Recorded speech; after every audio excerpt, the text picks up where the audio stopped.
શુભ સવાર, જય શ્રી કૃષ્ણ. માનનીય આચાર્ય શ્રી, આદરણીય શિક્ષક ગણો, અહીં ઉપસ્થિત રહેલા વડીલો અને મારા પ્યારા મિત્રો, મારું નામ પર્વ કાવઠિયા છે. હું ચોથા ધોરણમાં અભ્યાસ કરું છું. મારી શાળાનું નામ શ્રી કેજી ધોળકિયા છે. આજે અમે તમારા સમક્ષ એક નાટક પ્રસ્તુત કરવા જઈ રહ્યા છીએ.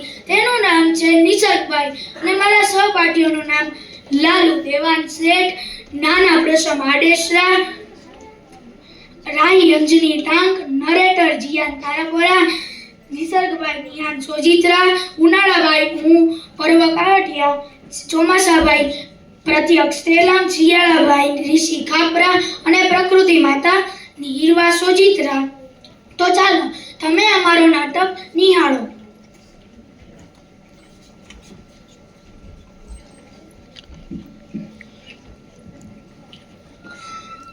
નાના નાના, આ ઋતુ ચક્ર શું છે?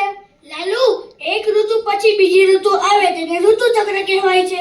નાના, પણ એક પછી એક ઋતુ કેવી રીતે આવે છે? લાલુ, આપણા ભારતમાં મુખ્ય 3 ઋતુ છે: શિયાળો, ઉનાળો અને ચોમાસું. તો ચાલ નિસર્ગભાઈ પાઠ દ્વારા ઋતુઓ વિશે સમજીએ. આ વાત કુદરતપુરના નિસર્ગભાઈની છે. નિસર્ગભાઈએ એક દિવસ કોઈને ઝડપથી ભાગતા જોયા. એ હતા ઉનાળાભાઈ. અરે ઉનાળાભાઈ, આમ ભાગો છો કેમ? તમને શું થાય છે? બધી વાતો તમને પછી કહીશ નિસર્ગભાઈ. હું તો આ સૂર્ય દેવતાના રોજના 40-45 ડિગ્રી તાપથી કંટાળી ગયો છું. પગની નીચે આગના ગોળા ફૂટતા હોય એવું લાગે છે. એટલે હું ઋતુઓની રાણી વર્ષા ઋતુ એટલે કે ચોમાસાભાઈને બોલાવવા જાઉં છું. અરે વાહ વાહ ચોમાસાભાઈ, હું તમને જ બોલાવવા આવતો હતો. સારું થયું તમે મને ડુંગર પાસે જ મળી ગયા. જોયું ના ભાઈ, હવે મારા વરસવાથી સૃષ્ટિના જીવન હાસનો શ્વાસ લીધો. સૃષ્ટિમાં ચારે તરફ લીલોતરી છવાઈ ગઈ. અરે વાહ વાહ ચોમાસાભાઈ, તમે પ્રથમ વર્ષા એલી વરસાવી નિસર્ગભાઈને ભીંજવી જ કાઢ્યા. થોડાક દિવસો પછી નિસર્ગભાઈ અને ચોમાસાભાઈ મળ્યા.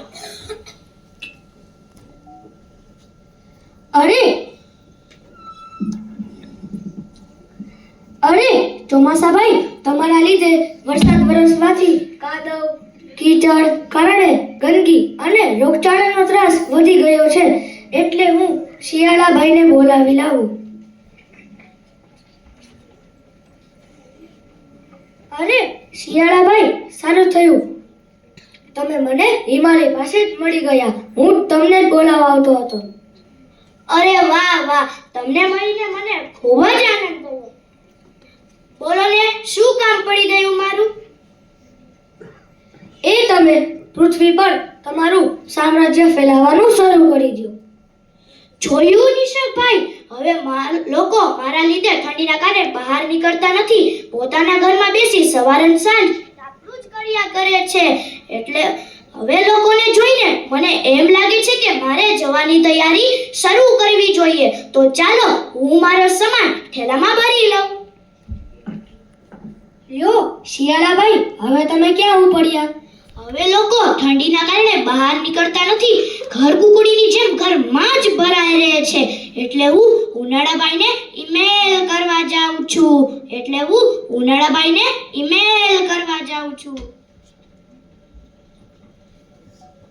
તમારો ઈમેલ મળતા જ હું મારો બધો જ સામાન લઈ ફરીથી ગરમીનું સામ્રાજ્ય ફેલાવવા આવી ગયો છું. આ સાંભળી શિયાળાભાઈ, ઉનાળાભાઈ, ચોમાસાભાઈ અને નિસર્ગભાઈ પ્રકૃતિ માતા પાસે દોડી તેમના ચરણોમાં શીશ ઝુકાવી સદા પ્રગતિ થાય તેવા આશીર્વાદ મેળવે છે. સદા પ્રગતિ થાઓ, સદા પ્રગતિ થાઓ.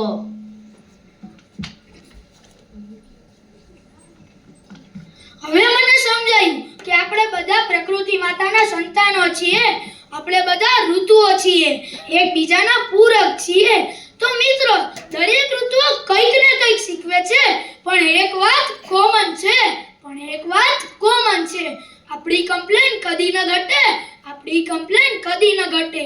ગરમી હોય કે ઠંડી, વરસાદ હોય કે વસંત, ગરમી હોય કે ઠંડી, વરસાદ હોય કે વસંત, ભારતીય તો કહે છે બધું જ ચાલશે, ભારતીય તો કહે છે બધું જ ચાલશે, પણ ભજીયા, ગાંઠિયા અને ચા તો ગરમ જ હોવી જોઈએ. ભજીયા, ગાંઠિયા અને ચા તો